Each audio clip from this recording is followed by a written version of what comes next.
What's up, everybody, and welcome back to my channel. My name is Marissa. For those of you who don't know, now you know. If you're new here, hit the subscribe button. If you're into this kind of video, give it a thumbs up. I wanted to film a quick little video because it is the end of the month, and I did want to talk about some of the books that I read for this month. I definitely outdid myself according to my New Year's resolution. I did give myself the grace of planning to read 4 books for the year, but I've read substantially more than that if we take into consideration just the books that I've read this month. So yeah, let's just get into it. I'm sorry that was such a long introduction. I will chop that up. So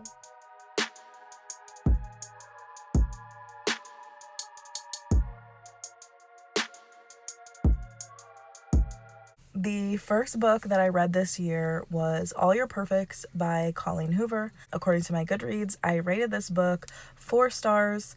This is a book that I've had for quite some time, at least like 6 years, when I was going through my Colleen Hoover phase. And it was just one of the books that I had not finished yet. I had picked this book up multiple times over the past years. For some reason, I was always interested in another book and picked that up. So it just sat on my shelf. Usually when trying to get out of a reading slump, for me, I gravitate towards a romance book, and that usually helps, get the ball rolling.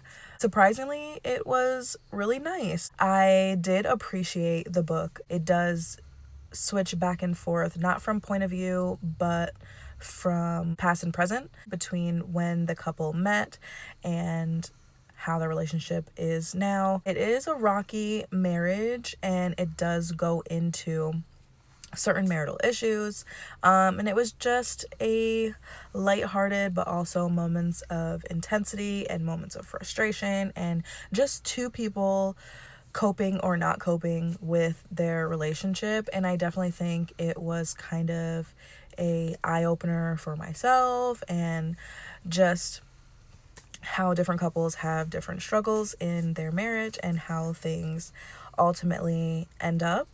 And it was a really nice read. I rated it 4 stars, and yeah. Okay, I had to put my hair up because there's a little bit too much going on. So the next book that I read for the year was Twisted Love by Anna Huang. I don't know how to say it, but I read the first book in the Twisted series. I believe that there's a trilogy, but you could read each book as a standalone. It was definitely one of those books that I have thought about purchasing for a while, and I had it on my shelf, had all that hype on TikTok. Definitely rated this book 3 stars. It was a book. I mean, there was definitely some spicy parts. Love that. But as far as the story, it's nothing that I would pick up again. It was giving that enemies to lovers trope. Yeah, it was just that. I don't have anything else to say.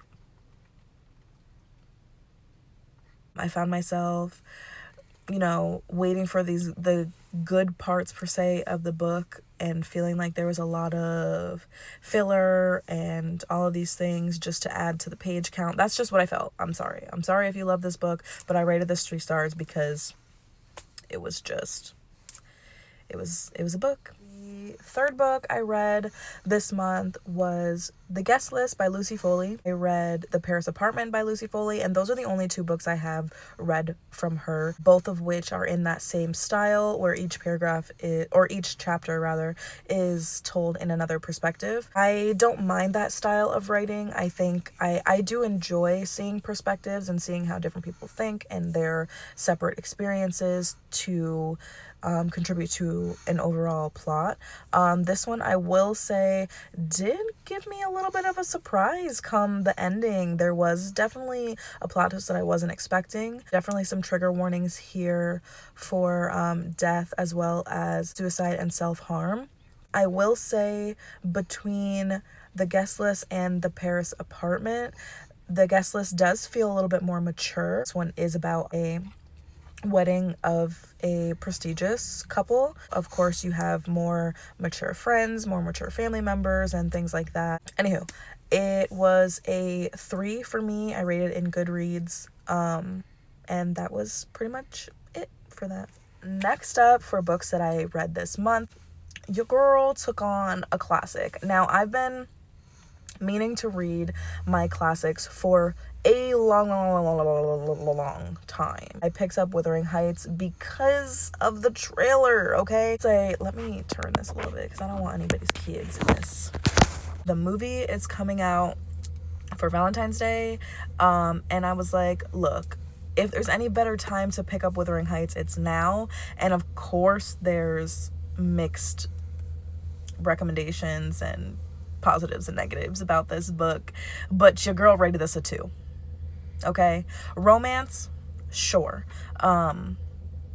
but I want to say, like, going through the book, it was in some parts a little confusing. It was narrated by the housekeeper. In some parts it was narrated by other people. Depending on who the housekeeper was talking to, it would slip into that narration of that person accounting for certain things, which, you know, fair, nothing wrong with that. Also, I got super exhausted by some of the characters. I was so, like, over it with some of these characters. And as far as the romance goes, I was hoping for so much more. I was definitely disappointed. If you want to read my full review, you can check out my Goodreads. I'm hoping the movie adaptation is substantially more romantic, but as far as the book, it was definitely a letdown. Last but not least, book number 5 is a book that I'm currently reading. I'm gonna share it because I do believe, with having 4 days left of the month, that I will be finishing this in the month of January, and that is The Picture of Dorian Gray. Since I'm on my classics right now, I figured I might as well keep the ball rolling. And I have previously read this book. I don't know if you can see, there's 2 bookmark places. I'm currently here, and I had read this book up to this point.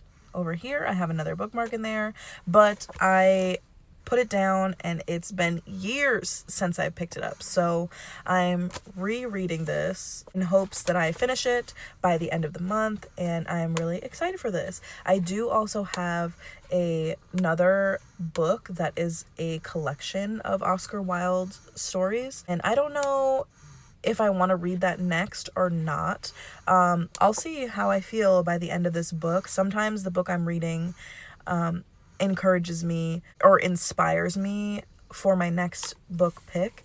So yeah, sometimes I'll have a TBR list, and then the book that I'm reading inspires me to pick something else. A lot of times my TBR doesn't go as planned, but this is the last book I believe that I should be finishing for the month of January. That makes a total of 5 books for the month of January, and I blew my yearly goal out of the water. If you haven't watched my New Year's resolutions, you can find that on my channel. Subscribe. It's a very, very short video because I didn't want to do too much. I didn't want to put too much pressure on myself.